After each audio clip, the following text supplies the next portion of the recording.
प्रिय विद्यार्थियों, नमस्कार। आप सभी का हमारे Guru Shikhar study hub YouTube channel पर हार्दिक स्वागत है।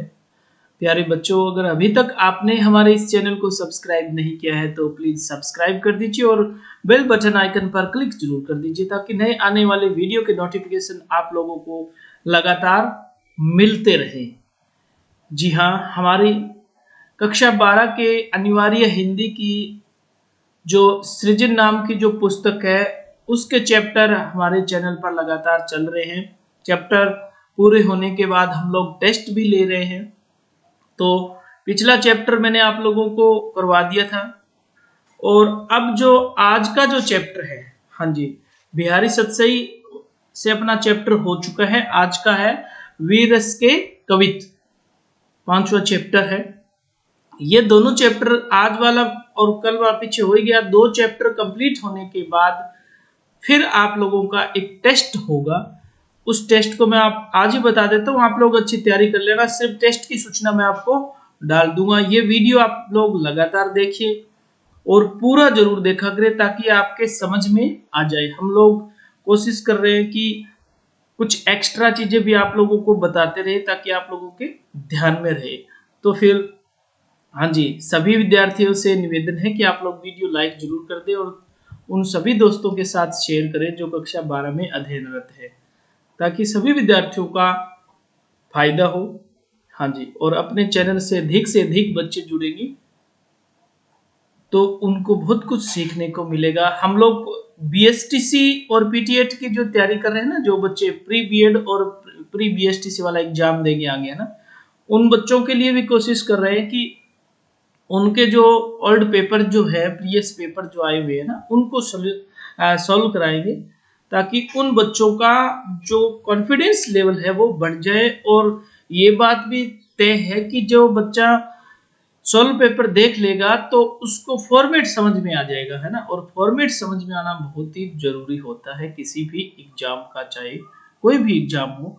अगर वो समझ में आ जाता है ना तो आपकी तैयारी प्लस वो तरीका, आपका चयन निश्चित तौर पे हो जाता है। तो चलिए फिर शुरुआत करते हैं वीर रस के कवित भूषण चैप्टर 5। जी हाँ, रीतिकाल के श्रृंगार प्रधान काव्य सरिता में वीररस की प्रबल धार बहाने वाले कवि भूषण का जन्म उत्तर प्रदेश में कानपुर के तेकवापुर गांव में हुआ था। उनके पिता रत्नाकर त्रिपाठी थे। इनका मूल नाम घनश्याम था तथा भूषण इनकी उपाधि है। माना जाता है कि चिंताराम और मतीराम जो कवि हुए थे ना, चिंतामणि और मतीराम, सॉरी, तो ये उनके भाई थे, ऐसा बताया जाता है। इन्हें छत्रपति शिवाजी तथा छत्रसाल महाराज के दरबार में विशेष सम्मान प्राप्त हुआ। भूषण जो है, यानी इनका नाम तो क्या था, घनश्याम दास, लेकिन भूषण इनको उपाधि दी थी। चित्रकूट के राजा रुद्र ने इनके कवित से प्रभावित होकर, है ना, सोलंकी सम्राट थे वो, तो उन्होंने इनको भूषण की उपाधि दी थी। किसने? चित्रकूट के राजा रुद्र ने। ध्यान रखना, छोटी छोटी चीजें कई बार पूछ लेते हैं। कवि भूषण की रचनाओं में शिवराज भूषण, छत्रसाल दशक, शिवा बावनी, भूषण हजारा व भूषण उल्लास आदि का उल्लेख किया जाता है। उनकी सर्वाधिक प्रसिद्ध रचना शिवराज भूषण है। भूषण की रचनाओं में राष्ट्रीयता की भावना, वीरता के उद्गार व ओज गुण का वैशिष्ट्य है। कवि की वाणी देशवासियों के लिए आज भी प्रेरणादायी है। यहाँ तक का जो परिचय है वो तो होता है बच्चों कवि का परिचय, है ना, कवि के बारे में जानकारी।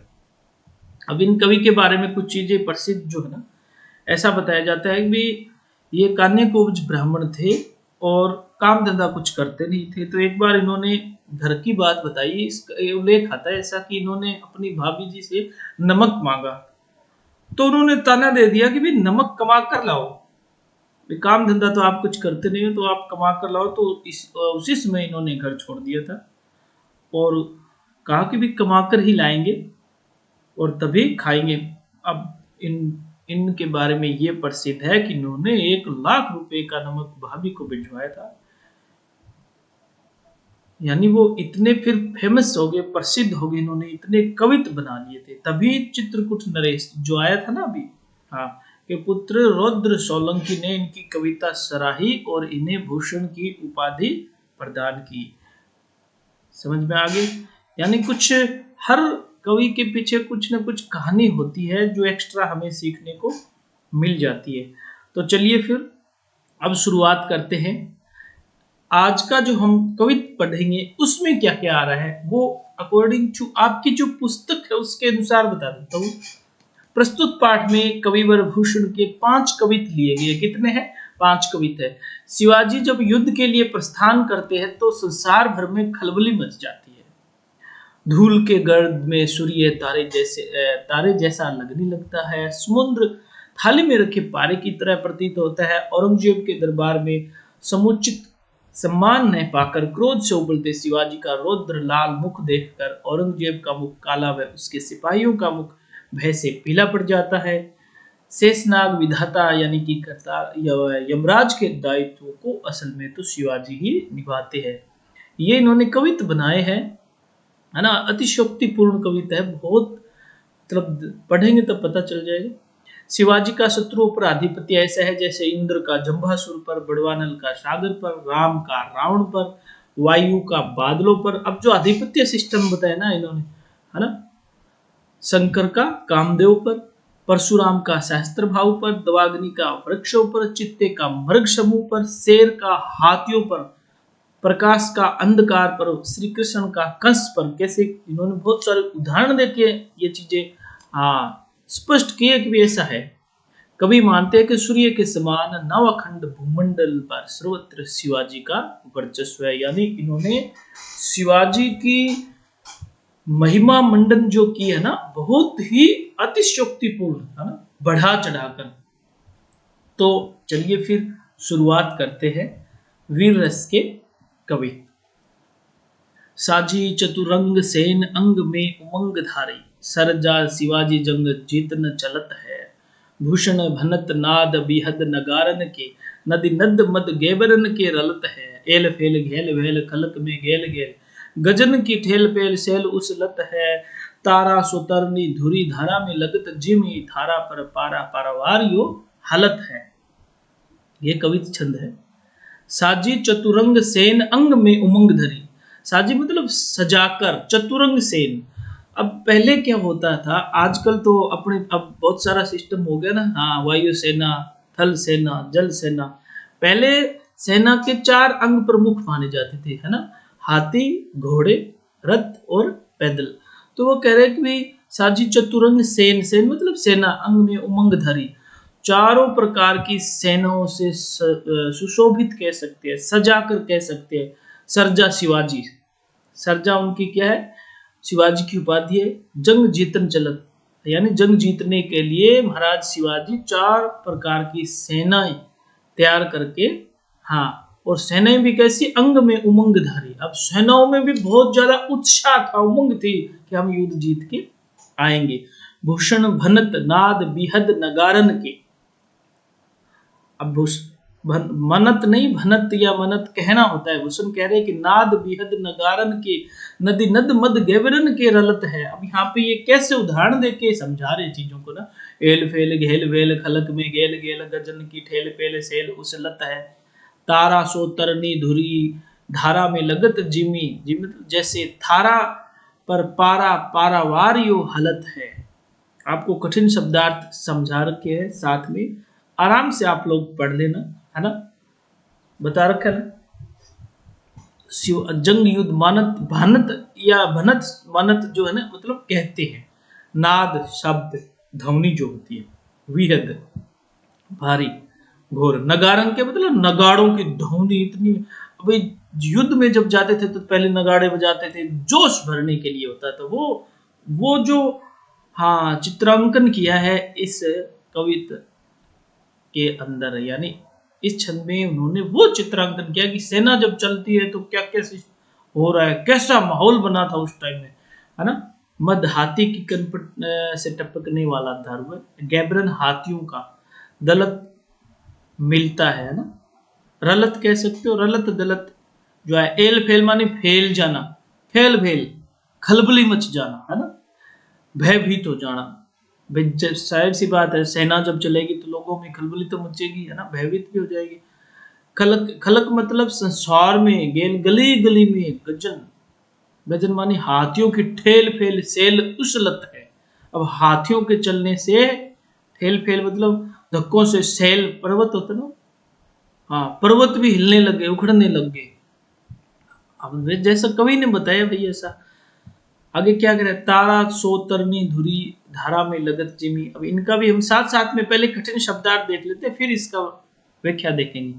हाँ, तरनी मतलब सूर्य, धुरी धरा धूल का उड़ना, है ना, धारा, ये थारा शब्द है ना, थारा मतलब थाल की बात हो रही है। थारा का मतलब क्या, थाल, हाँ, थाली, थाली को बड़ा जो होता है वो थाल हो गया, और क्या हो गया। पारा ध्रुव अवस्था में रहने वाली एक धातु होती है, ये तो आप जानते ही हो सारे। पारावार मानी समुद्र। अब कोई चीज समुद्र में कुछ हिलती हुई ऐसे नजर आती है, जैसे थाली के अंदर, थाल के अंदर ही सारी चीज वो कह रही कि समा गई, ऐसा लगने लग गया, समुद्र भी उसके अंदर आ गया, है ना। तो फिर शुरुआत करते हैं आज के इस कविता की। जी हाँ, सबसे पहले आप क्या बताओगे कि सर प्रस्तुत पद्यांश हमारी पाठ्य पुस्तक सृजन की रचना वीर रस के कवित से अवतरित है।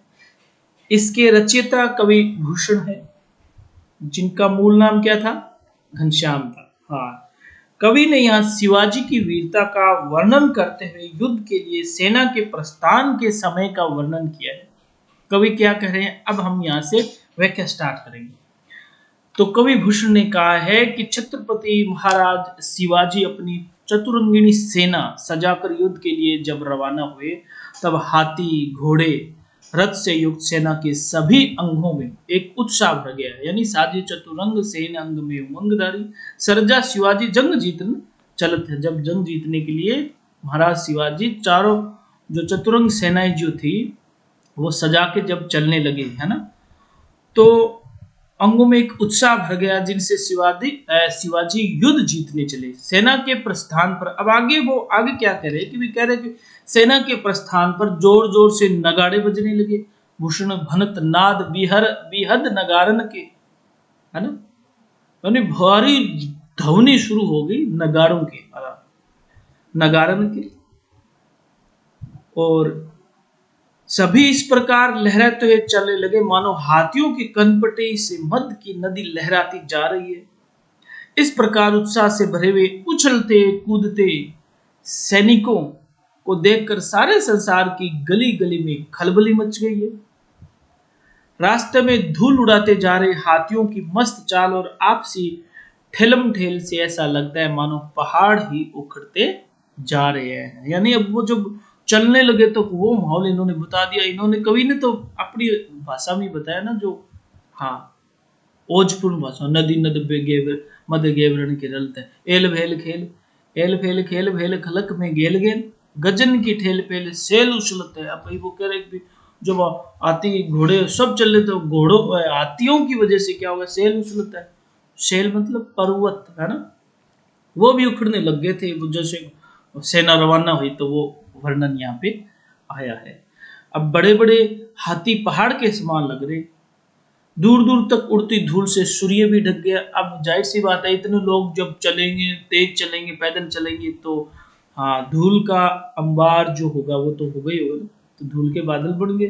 तब कवि क्या करे, तारा सो थरनी धुरी धरा में लगत जिमी, जैसे धुरी धरा, है ना। अब ये कह रहे हैं कि भी जिमी मतलब जैसे, थारा पर पारा पारवार यो हलत है, आकाश में इतनी धूल हो गई। हाँ, कैसे धूल हो गई, क्या माहौल बन गया कि जो सूर्य है ना वो भी हाँ धूल के बादल में छुप गया, और कैसा लगने लग गया, थारा पर पारा पारावार यो हालत है। थारी यानी एक थाल के अंदर पारे को अगर रखा जाए तो वो कैसा लगता है ना, थोड़ा बहुत चमकता है ना। देख तो समझते हो ना इस बात को कि कई बार हो जाता है ना, बहुत ज्यादा तेज आंधी आती है तो सूरज की ओर हम देखते हैं तो सूरज, है ना, आसमान में छोटा सा ऐसा धुंधला सा दिखाई देता है, सब देख लेते हैं ना उसकी तरफ, दिन में जब आंधी आती है तो कैसा माहौल होता है, वो वर्णन यहाँ पे इन्होंने किया है। क्या करे, चारों ओर फैले धूल के गुबार से सूर्य भी तारों के समान लग रहे हैं। सूर्य की तेज किरणें धूल के प्रभाव से शीतल और तेजहीन लग रही है। सेना के प्रबल वेग से मानो पृथ्वी हिलने लगी है और समुद्र जैसे थाल में भरे हुए पारे के समान हिल डुल रहा है। इस प्रकार शिवाजी की सेना चारों ओर से अपना प्रभाव फैलाते हुए शत्रुओं पर विजय पाने हेतु बढ़ती चली जा रही है। अब ये पहला जो कविता है ना, इसमें सेना तैयार होकर जा रही है, उसका वर्णन आप लोगों के सामने इन्होंने किया है। अब अगर आप इसे इसमें लिखो तो आप बता सकते हो कि भी भाषा शैली सरल और प्रभावपूर्ण है। यहाँ खड़ी बोली हिंदी के साथ देशज शब्दों की बहुतायत है, यानी जो देसी है ना, खेल भेल ठेल पेल, अपन हम बोलते ना खेल गेल, है ना, तो ये कुछ ऐसे शब्द है जो देसी शब्द भी इसमें काम में लिए गए। कवि ने अनुप्रास, उपमा, पुनरुक्ति, प्रकाश अलंकार के साथ ही ओज गुण में वीर रस का सुंदर प्रभाव दर्शाया है ना। ये जब कवित्व छंद जब कवि गाता था, क्योंकि पद्य है, हर पद्य को गा के ही बताया जाता है ना, तो ये जब कविता करते थे ना तो लोगों में जोश उत्पन्न हो जाता था, वहां सुनने वालों की रगों में ऐसे जोश उत्पन्न हो जाता था, है ना, तैयार हो जाते थे युद्ध लड़ने के लिए। तो कवि ने अपने आश्रयदाता वीर शिवाजी की सेना का यहाँ पे वर्णन करते हुए सेना के प्रभाव से होने वाले परिवर्तन के बारे में बताया है। ये आपका क्या हो गया, पहला, हाँ जी, पहला कवित्व हो गया। इसके बारे में अगर आ जाता है, इतने बड़े कवित्व आ भी जाते हैं, हाँ जी, या फिर 4 लाइन भी आ जाती है एग्जाम के अंदर, तो आप लोग इसको ध्यान पूर्वक पढ़ना, और टेस्ट जो होगा ना आगे वाला, उसमें तो प्रश्न इन्हीं में से ही बनेंगे। चलिए फिर अगला देख लेते हैं। सबन के ऊपर ही ठाडो रही बो के जोग, ताही करो ताही खरो कियो 6000 के नियरे, जानी गेर मिसिल गुसिले गुसाधारी मन, किनो ना सलाम ने बचन बोले सियरे, भूषण भनत महावीर बलकन लाग्यो, सारी पातशाही के उड़ाए गए जियरे, तमकते लाल मुख सिवा को निरखी बहे, स्याह मुख नौरंग सिपा मुख पियरे, है ना। अब ये वर्णन जो है ये अलग समय का बता रहे हैं कि भी ये कहाँ के कब का है, ये प्रकरण, यानी ये कवित्व उस टाइम का है जब औरंगजेब के दरबार में शिवाजी को बुलाया गया था, है ना। उस टाइम में उनको बराबर वाली वो गद्दियां न देकर 6000 मन सब जो थे ना उनके बराबर उनको खड़ा कर दिया। तब शिवाजी गुस्से में हो गए, तो उनके गुस्से का क्या प्रभाव पड़ा, तो कवि ने अपने हिसाब से उस चीज को बताया है यहाँ पे, है ना। चलिए फिर देख लेते हैं। देखो इसका जो कठिन शब्दार्थ है वो आप आराम से देख लो पहले, है ना। ठाडो मतलब ठाडो, खड़ा होना, जोग योग्य, ताही उससे, खरो यानी खड़ो है। 6000 क्या होता है, एक पद जो बादशाह द्वारा दिया गया, गैर मिसिल गैर मुस्लिम, यानी अपने बराबर नहीं समझा उनको, गुस्सिले क्रोधी, गुस्सा, गुस्सिले गुस्सा यानी क्रोधी हो गए, बहुत ज्यादा क्रोध, सियर माने शीतल, सम्मानजनक भनत यानी कहते हैं, बलकन लाग्यो, बलकन लाग्यो मतलब क्या हो गया, हाँ बलकन कैसा अपनी भाषा में बोले तो बड़न लाग्यो, बड़नो मतलब चेहरा लाल होना हो गया, उत्तेजित क्रोधित हो गए। बादशाही क्या होती है, बादशाही, जीरे मतलब प्राण, है ना, होश, तमक आक्रोश, गुस्सा भी कह सकते हो आप, है ना, रीस आगे जोर की, निरखी, निरखना मतलब देखना, है ना, देखकर, स्याह मानी काला, स्याह मुख काला, मुंह भी काला हो गया, नौरंग मतलब औरंगजेब, सिपाहा मुख पियरे, सिपाही भी मुख पियरे मतलब पीले हो गए, किसके, शिवाजी ने उसे गुस्से में देखा, बहुत ज्यादा लाल क्रोध हो गई। तो ये कवि ने बताई है बातें, है ना। चलिए फिर देख लेते हैं, थोड़ा सा इसकी व्याख्या देख लेते हैं। कवि भूषण कहते हैं कि जब जब औरंगजेब ने शिवाजी को उचित सम्मान देने का आश्वासन दिया, तब शिवाजी उसके दरबार में उपस्थित हुए, लेकिन औरंगजेब ने अपने दरबार में उपस्थित हुए शिवाजी का सम्मान नहीं करते हुए, उसे अपने बराबर का नहीं मानते हुए अपने 6 हजारी एवं अन्य सभासदों के पास ही खड़ा कर दिया। जिन सेनानायकों और सभासदों का कोई विशेष महत्व नहीं था, औरंगजेब ने शिवाजी को न तो सलाम किया और न ही उचित सम्मान सूचक शब्द के, है ना, बताया ना, सबन के ऊपर इठाडो रहीबो के जोग ताही करो कियो 6 हजारिन के नियरे नियरे, मतलब पास में 6 हजारिन, जो जो बादशाह द्वारा दी गई एक पदवी होती थी, जो राजदरबारी, जो वहां पे जो लोग थे, राजा जो बैठते थे, उनकी बात हो रही थी, उनके पास में उनको खड़ा कर दिया गया। इससे क्या हुआ, कवि कहते हैं कि बादशाह के द्वारा ऐसा करने पर महावीर के सम्मान शिवाजी का क्रोध उबलने लगा और वे औरंगजेब की सारी बादशाहत को समाप्त करने की सोचने लगे। क्रोध से शिवाजी का चेहरा क्या हो गया, लाल हो गया, अर्थात वे क्रोध से तमतमा गए। शिवाजी के लाल मुख को देखकर औरंगजेब का मुख भय से काला पड़ गया, है ना, और उसके सभी सिपाहियों के चेहरे क्या हो गए, पीले पड़ गए। इस प्रकार शिवाजी का सम्मान न करने पर औरंगजेब और उसकी सेना को शिवाजी के क्रोध का सामना करना पड़ा। अब यहाँ पे हालांकि समझ में आ रहा है, मुझे पता है आप लोगों को इतना टफ नहीं है ये, है कि इन्होंने सलाम न बचन बोले शेरे, यानी कोई ना सलाम किया ना इसमें आ गया वो, तो भूषण भनत महावीर बल कर लाग्यो। अब ऐसा किया तो भूषण भनत, जो भूषण कवि है ना, वो कह रहे हैं, भनत मतलब कहता है कि महावीर बल कर लाग्यो, मतलब शिवाजी है वो फिर आक्रोशित हो गए, लाल पीले हो गए, क्रोधित हो गए, सारी पातशाही उड़ाए गए जी रहे, मन में क्या कर लिया कि सारी इसकी बात से है ना भेड़ दूंगा, हाँ अपनी भाषा में बोलते ना, हाँ हो गई। तमकते लाल मुख शिवा को निरखी हुए, अब उसका लाल पीला चेहरा किसका, शिवाजी का देखकर श्याम मुख नौरंग सिपाह मुख शेर, बादशाह का चेहरा भी काला हो गया और सिपाही भी क्या हो गई, हाँ डर के मारे पीले हो गए। तो ऐसा कवित इन्होंने लिखा है। भाषा शैली वही सहज सरल प्रभाव पर उत्साहित है। कवि ने सामासिक पदों का प्रयोग करते हुए देशज शब्दावली को सरलता से व्यक्त किया है। यहाँ ओजगुण से युक्त वीर व रौद्र रस के साथ अनुप्रास अलंकार को बड़ी सुंदरता से दर्शाया है।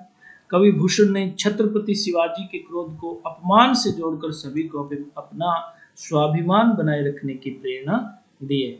यानी इन्होंने कहा कि वे क्यों लाल पीले हो गए थे, क्योंकि उनको जो उनका हक था, जो उनको मान सम्मान देना चाहिए, वो उसने दिया नहीं था औरंगजेब ने, तब वो ऐसा हो गया।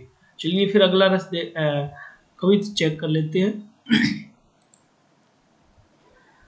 तेरे ही भुजानी पर भूतल को भार है, कहीं बे को शेष नाग दिग्ग नाग हिमाचल है, तेरो अवतार जग पोषण भरन हार है, कछु कर तार को नता मधि अमल है, साहित ने सरजा समथ शिव राज, कवि भूषण कहत जीवो तेरो ही सफल है, तेरो कर बाल करे मले चल को काल, बिन काज होत काल बदनाम धरातल है।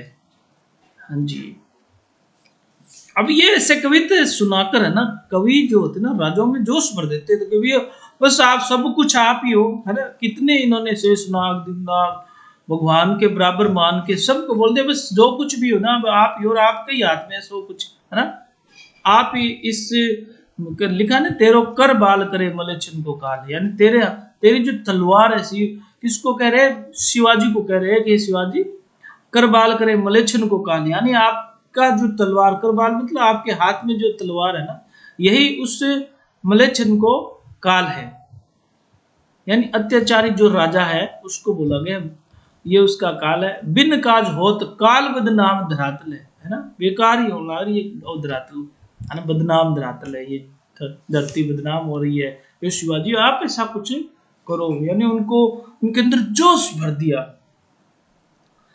बुझानी बुझाऊं पर भूतल पृथ्वी शेषनाग, हजारों फन वाला, है ना, धरती को धारण करने वाला कौन है, शेषनाग, तेरे ही भुजानी पर भूतल को भार है। अब उन्होंने क्या कहा से शिवाजी को, हे शिवाजी आपकी भुजाओं के ऊपर ही भूतल का भार है पूरा, कहीं भी को शेषनाग दिग्नाग हिमाचल, कहेंगे तो कोई बात को नहीं, शेषनाग है ना, दिग्नाग चारों दिशाओं से धरती को धारण करने वाले हाथी, हिमालय जैसे पर्वत, यानी ये कह रहे हैं कि भी धरती को ये लोग संभाल रहे हैं, कहने को तो कहीं भी को, है ना, कहने को तो हो सकता है ऐसा है, लेकिन अब सारा काम किसके ऊपर डिपेंड कर रहा है, तेरे ही बुझानी पर भूतल को भार है, कहने तो कोई बात को नहीं, शेषनाग है, दिग्नाग हिमाचल यानी हिमालय पर्वत है, ये पृथ्वी के भार को वहन कर रहे हैं, लेकिन असल में तेरे ही भुजानी पर भूतल का भार है, लेकिन अब तो तेरे भुजाओं के ऊपर भार है। तेरो अवतार जग पोषण भरन हार है, कछु करतार को नयता मधि अमल है। यानी भूतल का भार बता रहे, आप ही कर पालनहार बता रहे हो, मतलब उनको बढ़ा चढ़ा के सबके बराबर लाके छोड़ दिया कि अब आपको ऐसा करना पड़ेगा, है ना। इंटरेस्टिंग चीज है ये। तो करतार मतलब ईश्वर, पोषण भरणहार का मतलब संसार का पालन पोषण करने वाले, है ना, भगवान से विष्णु की बात है। ता मधि उसमें, अमल कार्य प्रयत्न, साही साह राजा भी कह सकते, तनय तनय मतलब पुत्र, सर्जा शिवाजी की उपाधि थी सर्जा, समथ समर्थ्य योग्य हो, आप योग्य हो, जीवो जीना, कर बाल मतलब तलवार, मलेच्छ अत्याचारी मुगल, काल मृत्यु का देवता, है ना। ये कह रहे आप ही मृत्यु के देवता हो, इन सबको मृत्यु दंड दे दो, आप मार दो इनको। यमराज काज कारण धरातल धरती पिन काज होत काल पद नाम धरातल, है ना। जब ये कविता समझ में आ जाते हैं ना तो बहुत इंटरेस्टिंग लगते हैं ना, लगते हैं ना आप लोगों को। हाँ, मतलब पहले जो पाठ हम पढ़ते हैं ना उसको एक बार आप पढ़ लिया करो, फिर हम पढ़ते हैं दो तीन बार जब ट्राई कर लेते हैं सब चीजें समझ में आ जाती है। ऐसा नहीं है कि बहुत कठिन है, नहीं कह सकते कठिन, है ना। तो कवि भूषण कहते हैं कि हे छत्रपति शिवाजी, आपकी भुजाओं पर वास्तव में इस संसार का भार है। अब कहने को तो शेषनाग पृथ्वी का भार वहन करते हैं, दिग्गज और हिमालय आदि पर्वत तो कहने के लिए भूधर है, लेकिन वास्तव में आपके प्रताप से इस पृथ्वी का भार सुरक्षित है। आपका अवतार संसार का पालन पोषण करने और सभी लोगों का दुख दर्द दूर करने के लिए हुआ है। अब ये कह रहे भी आपका जो जन्म हुआ ना, तेरो अवतार जग पोषण भरन हार है। ये कह रहे भी आपका जो अवतार मतलब आपका जो जन्म हुआ ना वो लोगों के दुख दूर करने के लिए हुआ है, यानी उनको इस तरीके से मोटिवेट कर रहे हैं वाला। कहते हैं कि यह कर्तव्य भगवान विष्णु के अधिकार में है और संसार का भरण पोषण करते हैं, लेकिन वास्तव में ये कर्तव्य भी शिवाजी ही निभा रहे हैं। वो उनको कह रहे कहने को तो कोई बात को नहीं कि भाई ये कर रहे हैं, लेकिन असल में आप कर वास्तव में कर्तव्य शिवाजी निभा रहे। कवि कहते हैं कि शिवाजी आपके सामर्थ्य से सब और हिंदुओं का स्वर्ग से ऊंचा, इसलिए आप अपने कर्तव्य का निर्वाह करते हुए जीवन बिताना ही सार्थक है। आपकी तलवार ही मुगलों को मृत्यु के घाट उतारती और बिना कारण काल अर्थात मृत्यु के देवता यमराज को बदनाम किया जाता है। अर्थात शिवाजी स्वयं युद्ध भूमि में मुगलों को समाप्त करके यमराज का कर्तव्य निभा रहे हैं। इस प्रकार महाराज शिवाजी एक सामान्य मनुष्य होते हुए अपनी वीरता के कारण शेषनाग भगवान विष्णु और काल के देवता यमराज का कर्तव्य भी निभाते आते हुए एक श्रेष्ठ राजा होने के साथ कर्तव्य परायण व्यक्ति भी है, जो अपने सभी कर्तव्यों का पूर्ण मनोयोग से पालन करते हैं। इससे कवि का मतलब जो निकलता है ना गहराई से, वो कवि यही बात बताना चाहता है। ध्यान रखना इन चीजों का, छोटी छोटी बातें हैं। अब इसमें अनुप्रास और उपमा अलंकार के साथ ओजगुण और वीरस का प्रभावपूर्ण वर्णन है। शिवाजी को सामान्य मनुष्य के साथ शेषनाग विष्णु यमराज के कर्तव्यों को निभाने और समर्थ योग्य बताकर उनकी महानता का बखान किया गया है। ठीक है, चलिए फिर अगला छंद देख लेते हैं, है ना। इंद्र जी में जंब पर बाढ़ जीव अम्ब पर, है ना। रावण सदम्ब पर रघुकुल राज है, पवनवारी वह पर शंभुरति ना पर, ज्यों शस्त्र बाहु पर राम द्विज राज है। दावा द्रुम दंड पर चिता, मृग झुंड पर भूषण वितुंड पर, जैसे मृग राज है। तेज तम अंश पर कान जिमी कंस पर, यो मलेच्छ वंश पर शेर शिव राज है। अब उदाहरण दे दे के बता रहे कवि, है ना, किसको, शिवाजी के सामने ये कवि वो बोल रहे हैं, उनको मोटिवेट कर रहे हैं कि आप ऐसा कर सकते हो। इंद्र जिमे जंब पर, जिमे मतलब जैसे, जिम शब्द जो आता है जिमे जिमी, ये क्या है, जैसे, है ना। किसी का उदाहरण जब देते हैं, हाँ आप अपनी भाषा बोले तो जिया, हाँ पता ना, जिया शब्द बोला ना, जिया। तो इंद्र जिमे जंब पर, अब ये जम्बासुर नामक दैत्य था जिसका वध इंद्र के द्वारा किया गया। तो इन्होंने कहा कि जैसे इंद्र ने जम्बासुर का वध कर दिया था, बाड़व ज्यों अम्ब पर। अब बाड़व मतलब क्या था, बड़वानल जो होती ना, जो अम्ब मतलब जल है ना, जैसे बड़वानल होती है जल में लगने वाली, जो समुद्र में लगने वाली आग जो होती है ना, उसको बड़वानल बोलते हैं ना, जो अम्ब पर, उसका प्रभाव बता रहे कि जैसे इसका प्रभाव इस पर है, ऐसा वो बता रहे हैं। रावण सदम्भ पर, अब रावण बहुत ही ज्यादा अहंकारी था, लेकिन उस पर किसका प्रभाव है, रघुकुल राज है, और भगवान श्री राम का प्रभाव, यानी उन्होंने इसको खत्म किया था ना। पवन वारिवाह पर, पवन वारिवाह मतलब बादल। अब बादल को कंट्रोल कौन करता है, पवन करती है। हवा करती है कि नहीं करती, बादल चाहे आजकल के हालात नहीं हो रहे हैं कि हाँ पर वह पूर्ण चल रही है नहीं, हाँ तो उड़ा उड़ा के ले जाती है, कभी इधर ले जाती है, क्योंकि बादल की कंट्रोलिंग हवा के पवन के हाथ में। शंभु रतिना पर, अब शंभु मतलब भगवान शिव, रतिना मतलब कामदेव, कामदेव पर किसका प्रभाव पड़ गया, शंभु शिवाजी का। क्यों, क्योंकि उनका प्रभाव कामदेव का भगवान शिव पर नहीं चला था, है ना, भस्म कर दिया था। कहानी देखते हो ना, हाँ ओम नमः शिवाय धार्मिक चलता था ना, उसके अंदर ये कहानी आई थी। जो सहस्त्र बाहु पर राम द्विज राज है। अब जो सहस्त्र बाहु नाम का एक राजा था, उनके ऊपर परशुराम जो थे ना, राम जी ब्राह्मणों में श्रेष्ठ परशुराम, तो उन परशुराम जी का प्रभाव किस पर था, सहस्त्र बाहु पर। दावा द्रुम दंड पर, अब दवा, दावा क्या होती है, वनों में लगने वाली जो अग्नि जो होती है वो दवाग्नि बोलते हैं, और जल समुद्र में लगने वाली अग्नि होती है बड़वानिल। ध्यान रखना इन चीजों के, बहुत बार प्रश्न पूछ लेते हैं, आगे भी बहुत काम आएगी। तो वो कह रहे दावा द्रुम दंड पर, द्रुम दंड मतलब वनों में, है ना, जंगल की जो आग होती है ना, द्रुम दंड मतलब वृक्षों पर। चित्ता मृग झुंड पर, अब चित्ता जो होता है ना, वो मृग झुंड समझते हो, हिरणों का समूह है, समूह जो होता है ना, उसके ऊपर कैसे प्रभाव डालता है ना, पकड़ लेता है ना, तो कंट्रोल कर लेता है चित्ता। तो भूषण वितुंड पर, जैसे मृग राज है। अब वितुंड मतलब हाथियों पर किसका प्रभाव होता है, मृगराज कौन होता है समझते हो ना, शेर का, सिंह का, है ना। तेज तम अंश पर, तेज तम अंश पर, अब प्रकाश का किस पर, तमस पर, यानी अंधकार पर किसका, तेज का, प्रकाश का। कान्हा जिमी कंस पर, कान्हा जिमी कान्हा, जैसे कान्हा मतलब भगवान श्री कृष्ण का प्रभाव किस पर गिरा, यानी किसने कंट्रोल किया था, किसने उसका अंत किया था, कंस का अंत किसने किया, कान्हा ने, है ना। तो भगवान श्री कृष्ण का जैसे प्रभाव था कंस पर।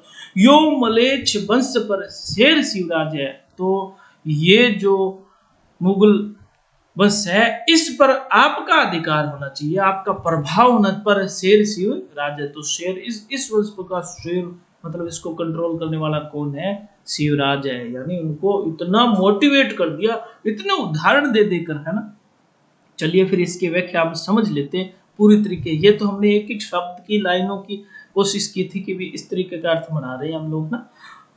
तो कवि भूषण ने छत्रपति शिवाजी का प्रभाव मुगलों पर बताते हुए कहा कि जिस प्रकार जम्बासुर पर देवराज इंद्र ने अपना आधिपत्य जमाया, समुद्र पर बड़वानल ने, अहंकारी रावण पर रघुवंश के स्वामी श्री राम ने आधिपत्य स्थापित किया, बादलों पर वायु का, कामदेव पर भगवान शिव का, सहस्त्र बाहु पर परशुराम जी का अधिकार रहा, वृक्षों पर दवानिल का अधिकार रहा, हरिण के समूह पर चीते का और हाथियों के दल पर शेर का आधिपत्य है, चारों ओर फैले अंधकार पर प्रकाश का और कंस जैसे अत्याचारी पर कृष्ण का आधिपत्य रहा है। इसी प्रकार मुगल वंश पर शेर के समान प्रभावशाली वीर शिवाजी का आधिपत्य रहा है। अर्थात छत्रपति वीर शिवाजी ने अपनी वीरता से अपने सभी शत्रुओं को पराजित करते हुए हिंदुत्व का प्रभाव संपूर्ण भूलोक पर फैलाया है।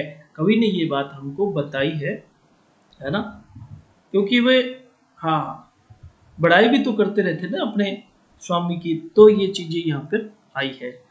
अब यहाँ पे हम कह सकते हैं कि यहाँ पर तुलनात्मक शैली का प्रयोग, सुंदर प्रयोग है। तुलनात्मक शैली, तुलनात्मक किस के साथ तुलना करी गई है शिव जी की, इंद्र जी में, जम्पर, बाड़वे, जो पर, ये सब की तुलना कर रहे हैं।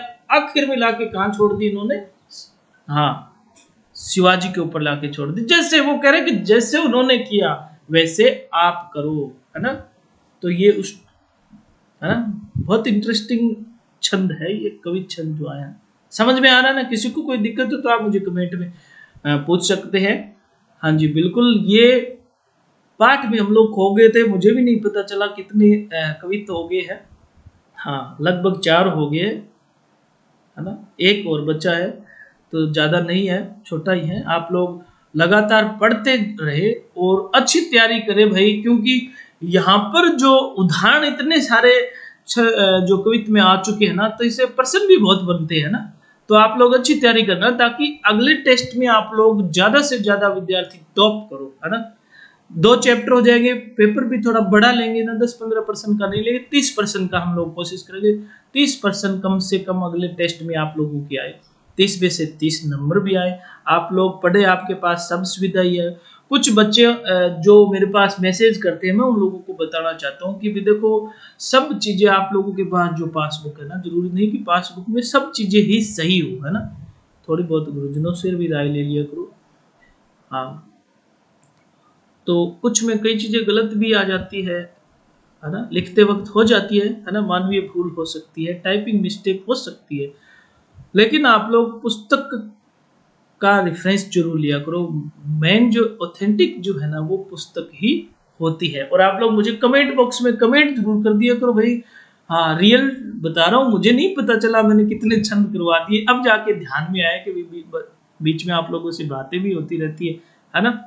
तो टॉपिक बोरिंग नहीं लगना चाहिए, टॉपिक इंटरेस्टिंग लगना चाहिए, ताकि हमें पढ़ते वक्त पता ही नहीं चले कि वक्त कितना हो गया है। चलिए फिर अगला जो लास्ट आपका कवित्व है वो पढ़ लेते हैं। अब इन्होंने, ये भी मेरे हिसाब से वही सिस्टम चल रहा है ना, तुलनात्मक वाला ही चल रहे हैं, देख लेते हैं। गरुड़ को दावा जैसे नाग के समूह पर, दावा नाग जूह पर सिंह सरिताज को, दावा पुरहुत को पहाड़ने के कूल पर, दावा सब पश्चिमी के गोल पर, बाज को भूषण अखंड नव अखंड महिमंडल में तम पर, दावा रवि किरण समाज को, पूरब पछा देश दक्षिण दे उत्तर लो, जहां पातशाही तहां दावा शिव राज को। हाँ हाँ, कोशिश करो आप लोग पढ़ने के लिए, क्योंकि ये पद्य है, पद्य को ऐसे थोड़ी पढ़े, गुरुड़ को दावा जैसे नाग के समूह पर, दावा नाग जो पर सिर ताज को, ऐसे थोड़ी पढ़ेगी, है ना। इसको कवित के स्टाइल में ही पढ़ना पड़ेगा, तभी इंटरेस्ट आएगा फिर, है ना।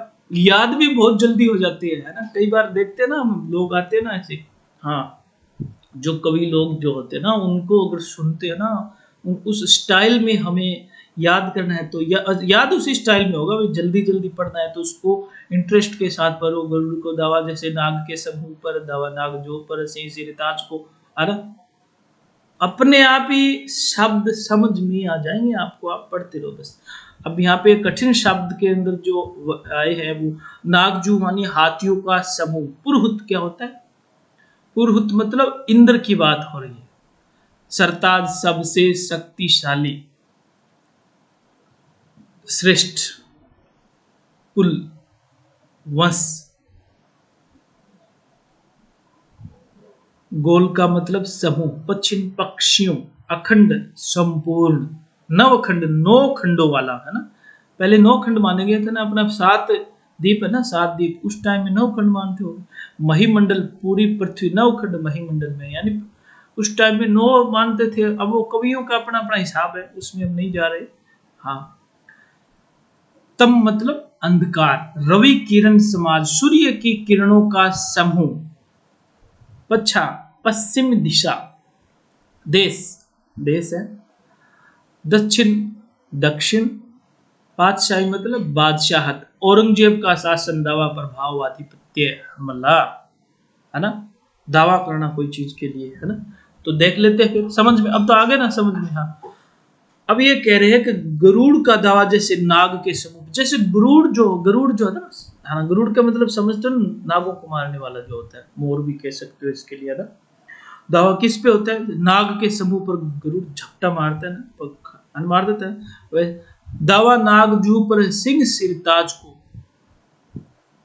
अब हाथियों के समूह पर किसका, वही बात पीछे आ गई ना, शेरों का, है ना। श्रेष्ठ कौन? सबसे शक्तिशाली शेर होता है। दावा पुरहुत को पहारन के कुल पर दावा सबई पच्छिन के गोल पर बाज को, है ना, भूषण अखंड नव अखंड महिमंडल में तम पर दावा रवि किरण समाज को। यानी ये कह रहे कि भी जैसे उन लोगों का प्रभाव होता है ना, वैसे ही महाराज शिवाजी आपका इस बादशाही पर दावा होना चाहिए। चलिए देख लेते हैं फिर वही प्रस्तुत पद्यांश हमारी पाठ्य पुस्तक सृजन की रचना वीर रस के कवि से अवतरित है। इसके रचयिता कवि भूषण है। ये अब आप तो लिखोगे सब प्रश्न में। अब यहाँ पे शिवाजी की वीरता का बखान करते हुए उन्होंने गरुड़, सिंह, इंद्र, बाज और सूर्य के समान बताया, जो संपूर्ण भूमंडल पर सर्वस्व या सर्वत्र फैला रहता है। अब कवि भूषण क्या कहते हैं कि वीरवर शिवाजी का प्रभाव संपूर्ण भूमंडल पर अखंडित रूप से सदैव फैला रहता है। सभी शिवाजी की वीरता का लोहा मानते हैं। जैसे नाग के समूह पर गरुड़ का भय सदा व्याप्त रहता है। अब नाग चाहे कितनी हो, लेकिन उसके समूह पर उनको मारने वाला कौन, गरुड़, है ना, तो उनका एक भय बना रहता है।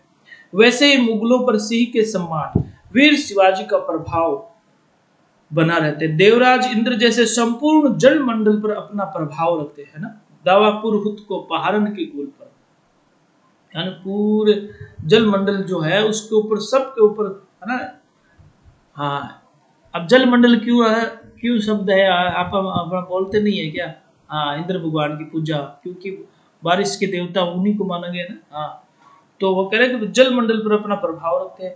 बाज सभी पक्षियों के समूह पर अपना भय बनाए रखते हैं। बाज जो दावा सभी पंछिन के गोल पर बाज को, गोल मतलब समूह, सभी पक्षियों के समूह पर किसका प्रभाव बताया इन्होंने, बाज को, है ना। और संपूर्ण अखंड भूमंडल के सभी खंडों में व्याप्त अंधकार पर सूर्य की किरणों का प्रभाव सदैव बना रहता है। आगे क्या भूषण मतलब भूषण कह रहे हैं कि अखंड नव अखंड महिमंडल में तम पर दावा रवि किरण समाज को। अब इस अखंड नवखंड महिमंडल यानी इस पृथ्वी की बात कर रहे हैं, वो पूरी पृथ्वी के ऊपर तम मतलब अंधेरे पर दावा रवि किरण समाज को। रवि किरण समाज मतलब सूर्य की किरणों का जो समूह होता है ना, उसका होता है, यानी वो उसका अंधेरा मिटा देती है ना। सदैव किरणों क्या बताया, बाज का आगे आपके किरणों का प्रभाव सदैव बना रहता है, अर्थात सूर्य के उदय होने पर अंधकार का नाश हो जाता है। वैसे ही गुरुड़ को देखकर नाग, बाज को देखकर पक्षी, सिंह को देखकर पशु समाज जंगल में छिप जाता है। उसी प्रकार पूर्व से पश्चिम तक और उत्तर से दक्षिण तक सभी देशों में जहां तक मुगलों की बादशाहत है, वहां तक छत्रपति शिवाजी का प्रभाव है। अर्थात शिवाजी का प्रभाव संपूर्ण भूमंडल पर व्याप्त मुगल शासकों के मन में सदैव भय उत्पन्न करता रहता है। इस प्रकार शिवाजी सभी राजाओं में श्रेष्ठ, सिंह के समान साहसी, वीर, निडर और प्रभावशाली शासक रहे हैं। ये हाँ भाई, अपने वो जिनके सानिध्य में कवि रहता था तो जाहिर सी बात है उन्हीं की पढ़ाई करेगा, लेकिन ये बहुत जरूरी था, है ना। इससे क्या होता, जोश व्याप्त हो जाता था।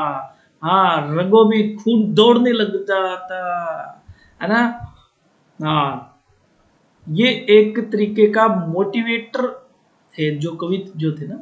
हाँ, हमने बिहारी को भी पढ़ा था ना।